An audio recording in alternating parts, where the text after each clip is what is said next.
family. I've really gotten into loving villanelles. This one is called a Broken Winch Chime, and a villanelle has lines that repeat, and it's got quite a tricky little rhyme scheme, but it's enjoyable to write, and I hope it's enjoyable to listen to, because I enjoy even reading. A Broken Winch Chime.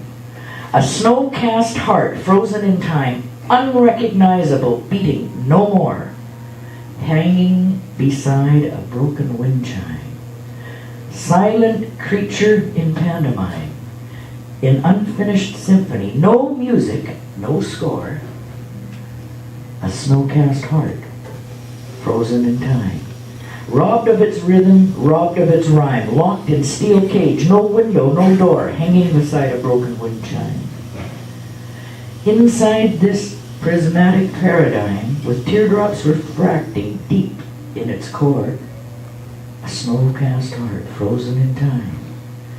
In a bed of dampened dreams and burnt lime, a remnant of what it was before, hanging beside a broken wind chime, love leaves behind a most grievous crime in the wake of her careless sway.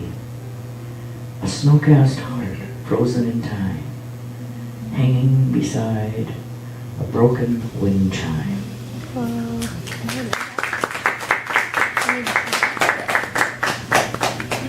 Yeah. I've read this sonnet many times, but I do like it. So I'll read it again. Hollow man burning. I just love the image of that. A person that you could look at, but there's nothing inside, and they're burning, but because nothing really is inside, they just keep burning. They can't really become ashes yet. The hard-edged rumor of impending death foreshadowing the tragedy at hand. The heavy, muted gasp of bated breath, unanswered prayers reign over Shadowland.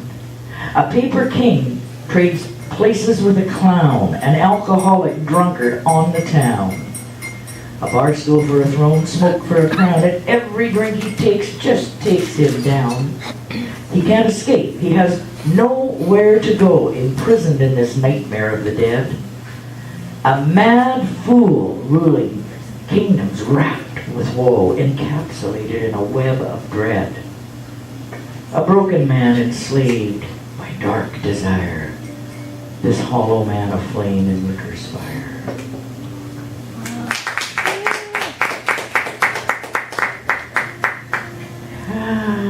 Well, I have three more, but I may get rid of one.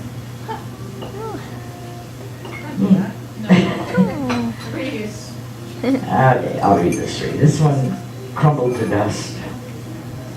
I was looking at an old porcelain piece of china that was handmade.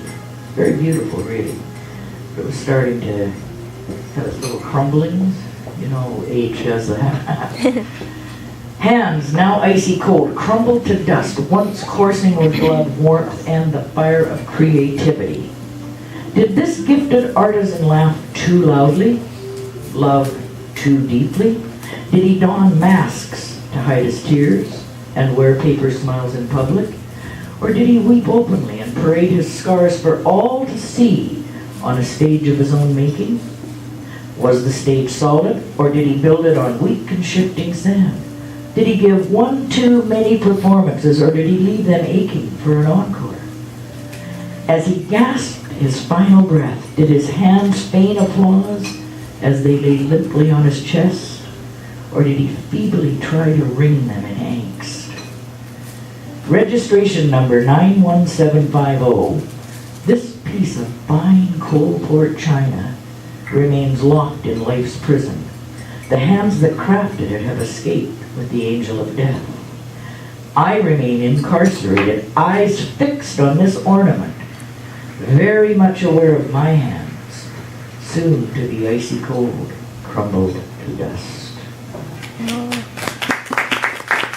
How uplifting that one was, right?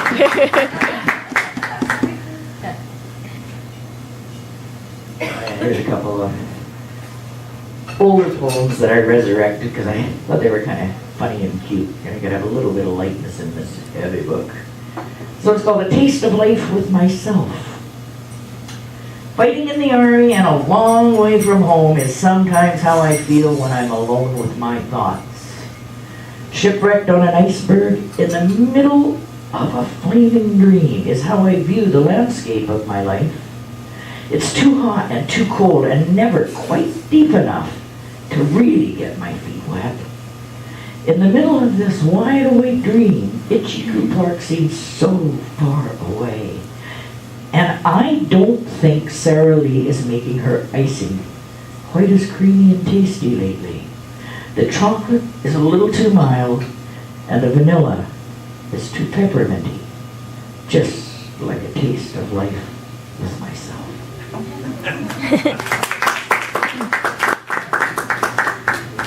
And I'll close with this one, Following Myself.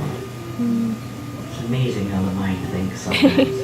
I have walked a few roads and seen many things, but I have not understood much of what I have seen. I've seen suns rising high, like a windowless plane climbing Jacob's ladder. And I've seen suns sinking low, like a twilight spider on the curtain of dusk. I have peered upward from under the floorboards of life and gazed downward from my dreams. When I see you look at me, you see me, but you don't really see me. I am only the essence of my words. They are me and I am them. As I walk through this universe, hand in hand with my words, sometimes I think I hear someone following me. When I turn around, I see it's only me following myself. Then I realize how totally lost I truly am.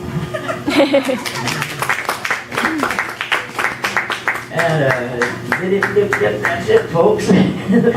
Thank you for coming out, everybody. I see the best people are here. You know, I mean, everybody else that may walk in will be okay, but you guys are heads and shoulders above the rest. Thanks for coming out. I see Dennis Boland's arrived better late than ever, baby. Thank you so much.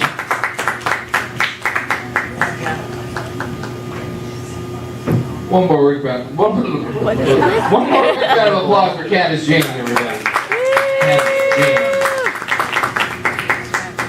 James. And one more big round of applause for Candice James' birthday.